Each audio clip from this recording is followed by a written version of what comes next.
You're here with the Mouse Vibes. We're at Universal Studios Hollywood for a theme park update. It's our first trip back to the park since the opening of Super Nintendo World, and there's a lot to cover. So let's go check out the springtime crowds, all the construction on the upper lot, but first, let's head over to a hot set over at CityWalk. One of the things that makes Universal Studios Hollywood so unique is that it's actually built in a real working film studio. Today, we didn't have to go into the studio as filming was taking place at Universal CityWalk. Today's show was under the code name Ziggy. Did you know many movies and television shows film using secret code names or working titles? They do this to try to stay off the radar and avoid flocks of fans. Many of these names can be Easter eggs or inside jokes. We actually got word the show filming today is for the hit TV show Quantum Leap on NBC, and they took over the former Starbucks location inside CityWalk and is now transformed into a World of Wax museum, similar to like the ones you would see on Hollywood Boulevard. And hey, that's Bono.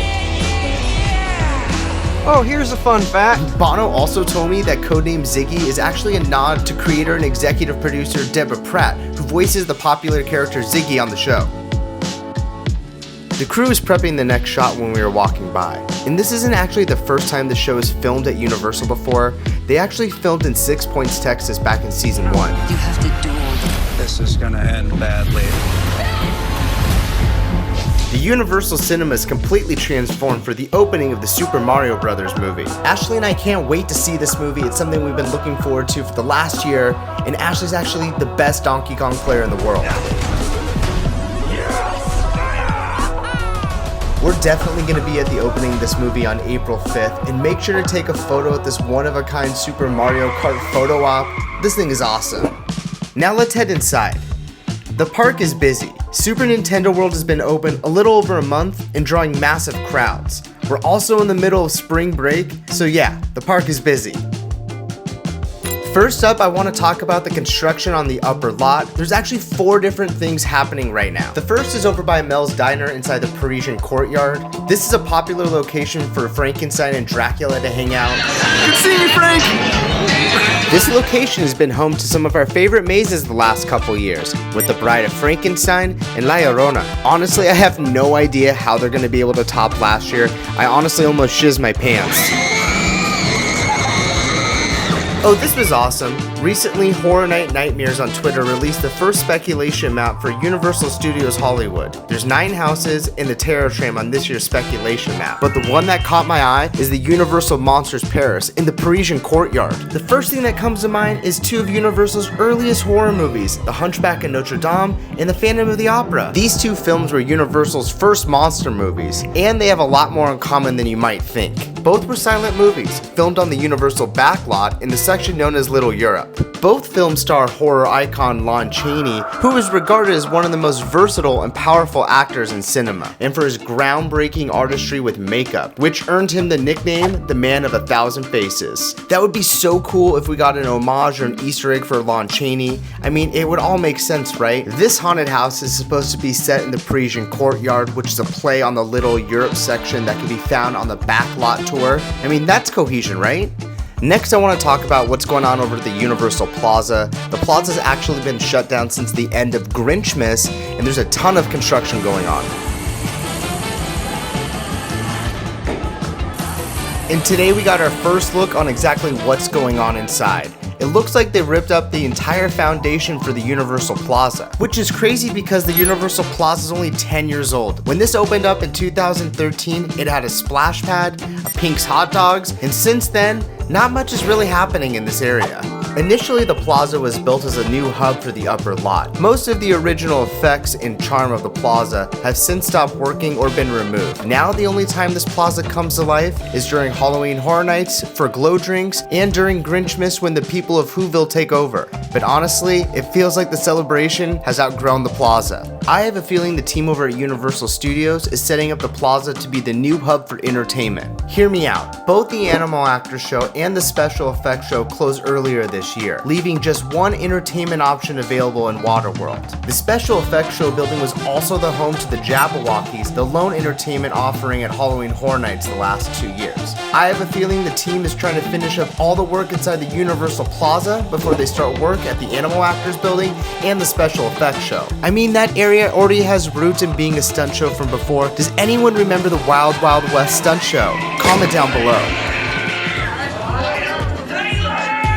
I wanted to circle back to stage 57 and 56, the former home to the Animal Actors show and the special effects show on the upper lot. Both of these shows officially closed on January 9th this year, leaving many guests to wonder what would take the place of these two iconic shows. Honestly, it looks like zero visible work has been done, the stage looks fully intact, and on the backside, just the chairs have been cleared out. Strangely enough, the only work that seems to be done is over at Production Central. The store is closed and now reopened, selling leftover Harry Potter merch. I guess that makes sense, right?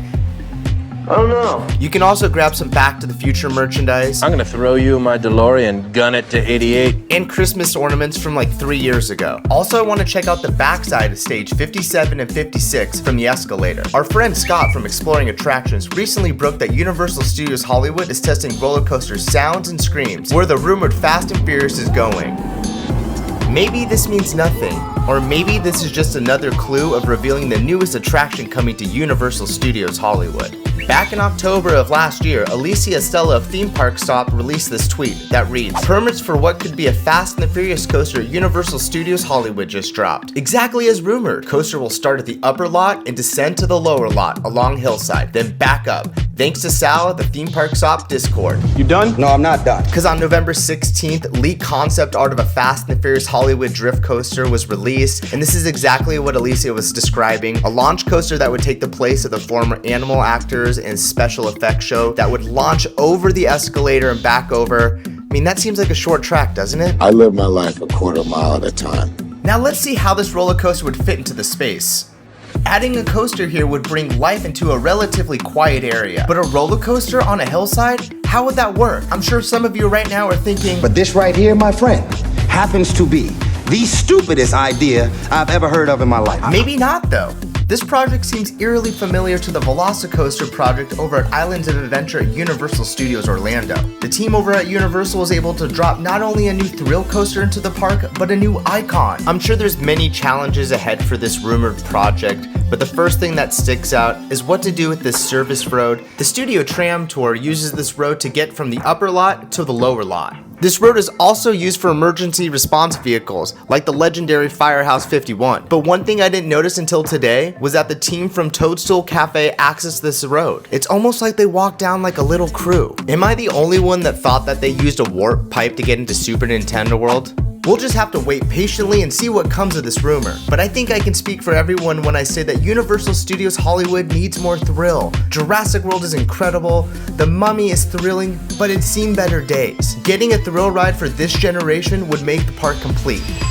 I also wanted to touch on what's going on with Springfield right now. Krusty Land and Springfield as a whole is looking super rough. Just checking out the floors, this land is in need of some much needed TLC. I mean, look at this. Sheesh. Did you know this area of the park is about to celebrate its 15-year anniversary in May? That's crazy. And the ride is still as popular as ever. 75-minute wait. Honestly, that's actually a short wait on a busy day. Comment down below if you'd like to see us do a full in-depth look at Springfield USA at Universal Studios Hollywood. It'll be interesting to see what happens if this rumored Fast and the Furious coaster comes, looking how close it is to the Krusty Land show building.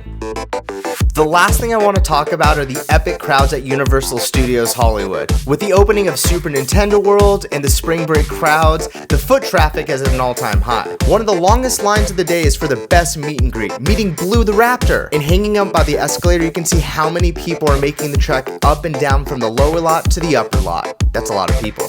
The lower lot is small and tight, which leaves no room for escaping the crowds, but majority of the herd was actually going to Super Nintendo World.